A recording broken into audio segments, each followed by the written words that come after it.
Hi friends, నేను మీ NPR. మన రాష్ట్రంలో తిరుమల తిరుపతి వెంకటేశ్వర స్వామి శ్రీవారి లడ్డు గురించి, ఆ లడ్డులో కల్తీ జరిగిందని దాని గురించి మన ముఖ్యమంత్రి గారు చేసిన రచ్చ, నానా రచ్చ అంతా ఇంత కాదు. దీని మీద ప్రతిపక్ష నేత సిబిఐ ఎంక్వైరీ కోరడం, ప్రధానమంత్రికి లెటర్ రాయడం, ఇదంతా మనం రచ్చ చూస్తూనే ఉన్నాం. అయితే దీని గురించి ఒక విషయం, బ్రేకింగ్ న్యూస్ మన దగ్గరికి వచ్చింది. దీనిని మీ దృష్టికి తీసుకొచ్చే ప్రయత్నం చేస్తాం. అదేంటి అంటే, తిరుమల తిరుపతి దేవస్థానం లడ్డు కల్తీ అయింది అని నిరూపించడానికి ఆ నమూనాలను, శాంపిల్స్ని NDDB lab, national dairy development బోర్డుకి పంపించారు. అక్కడికి పంపించిన తర్వాత, ఆ వచ్చిన తర్వాత శ్యామలరావు గారు ఆ రిపోర్ట్ని చూసుకుని ముందు వెజిటేబుల్ ఫ్యాట్ అన్నారు, తర్వాత ముఖ్యమంత్రి గారు జంతువుల ఫ్యాట్ అన్నారు, ఆ తర్వాత నానా రకాల ఎవరు ఇష్టం వచ్చినట్టు వాడు మాట్లాడుతున్నారు. దాని గురించి మనం కాదు. అయితే ఇక్కడ ఒకటి గమనించవలసింది ఏంటంటే, national dairy development board chairman Manisha గారు ఆంధ్రప్రదేశ్కి వచ్చారు. మీలో ఎంతమందికి తెలుసు ఈ విషయం? తెలుసుకోవాలి. ఆయన ఆంధ్రప్రదేశ్కి వచ్చి ఆంధ్రప్రదేశ్లోని మంత్రులను, ఆ తర్వాత వెంకయ్య నాయుడు గారిని, ఆ తర్వాత చంద్రబాబు నాయుడు గారిని ఎందుకు కలవాల్సి వచ్చింది? వీరందరినీ, ముఖ్యంగా శ్యామలరావు గారు కూడా కలిశారు. శ్యామలరావు గారు కలిసిన తర్వాత ఇక్కడ నుంచి శాంపిల్స్ని అక్కడికి వెళ్ళడం, ఆ శాంపిల్స్ అక్కడికి వెళ్ళిన తర్వాత, ఆ తర్వాత రిపోర్ట్ ఇక్కడికి పంపించడం, ఆ రిపోర్ట్ ఇక్కడికి వచ్చిన తర్వాత ఇక్కడ ముందు వెజిటేబుల్ ఫ్యాట్ అనడము, ఆ తర్వాత వచ్చిన రిపోర్ట్ని తెలుగుదేశం పార్టీ ఆఫీస్లో రిలీజ్ చేసి దాన్ని జంతువుల ఫ్యాట్ అనడము, రకరకాల మనం చూస్తున్నాం. అయితే ముఖ్యంగా NDDB, national dairy development board Manisha గారు మరి ఎందుకు రావాల్సి వచ్చింది ఇక్కడికి? ఆంధ్రప్రదేశ్ దేని గురించి వచ్చారు? మరి వీళ్ళందరినీ ఎందుకు కలిశారు? వీళ్ళందరినీ కలిసి వెళ్ళిన తర్వాతనే ఈ రిపోర్ట్ ఎందుకు వచ్చింది?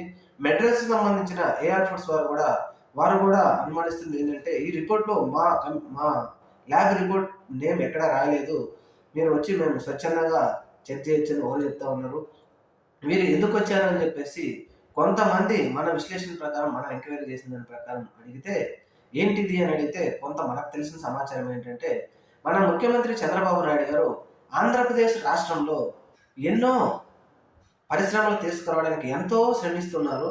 అయితే చంద్రబాబు నాయుడు గారు సొంత పరిశ్రమ, సొంతదైనటువంటి హెరిటేజ్ ఫుడ్స్ అంటే హెరిటేజ్ పాలు, నెయ్యి, ఇవన్నీ మీకు తెలిసి ఉంటుంది. ఈ పరిశ్రమను ఆంధ్రప్రదేశ్లో పెట్టకుండా మరి తెలంగాణ రాష్ట్రంలోని షామీర్పేట దగ్గర 200 నుంచి 300 కోట్ల రూపాయలతో అక్కడ ఆ పరిశ్రమని ఏర్పరుస్తున్నారు. మరి తెలంగాణలో ఏర్పరచవలసి ఎందుకు వచ్చింది?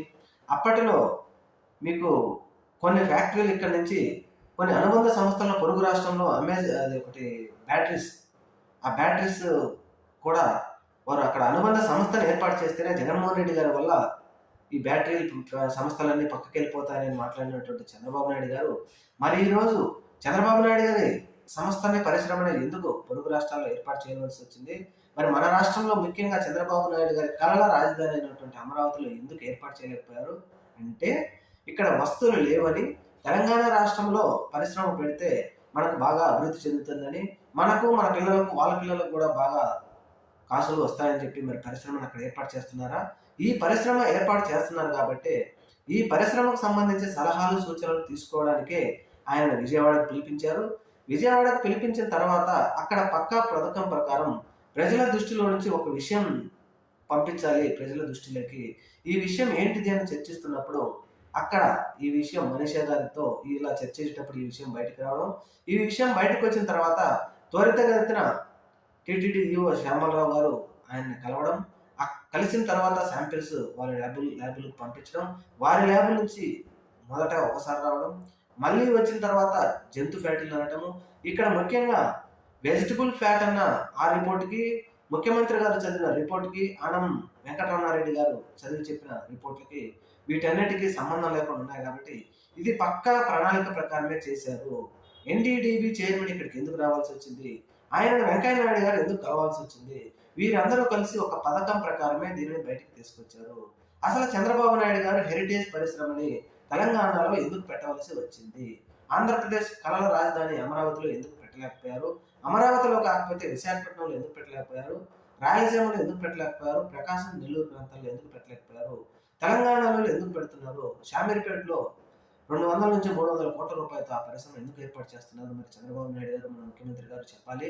అలాగే మన పవన్ కళ్యాణ్ గారు కూడా మరి దీని మీద స్పందించాలి. ఈ చైర్మన్ గారు ఇక్కడికి ఎందుకు వచ్చారు, దీని మీద ఆయన ఇక్కడికి వచ్చి వెళ్ళిపోయిన తర్వాత శాంపిల్స్ ఎందుకు పంపించవలసింది, దీని మీద ప్రజలలో ఉన్నటువంటి అనుమానాలు తీర్చాల్సిన బాధ్యత ముఖ్యమంత్రి ఉప ముఖ్యమంత్రి మీదనే ఉంది. మరి దీని మీద ఏం సమాధానం చెప్తారో చూడాలి. అయితే వీరు ప్రెస్ మీట్లు పెట్టి చెప్తా ఉన్నారు కానీ ఇది కరెక్ట్ కాదు. ఒక పరిశ్రమ గురించి సలహాలు ఇవ్వడానికి వచ్చిన వ్యక్తితో వీరందరూ కలిసి ఇలాంటి నాటకాలు ఆడారు. చూద్దాం మరి రాబోయే రోజుల్లో ఇది నిజమా కాదా అనేది ఇంకా మన దృష్టికి వచ్చిన విషయాలన్నీ మీ దృష్టికి తీసుకొచ్చే ప్రయత్నం చేస్తాం. Thank you.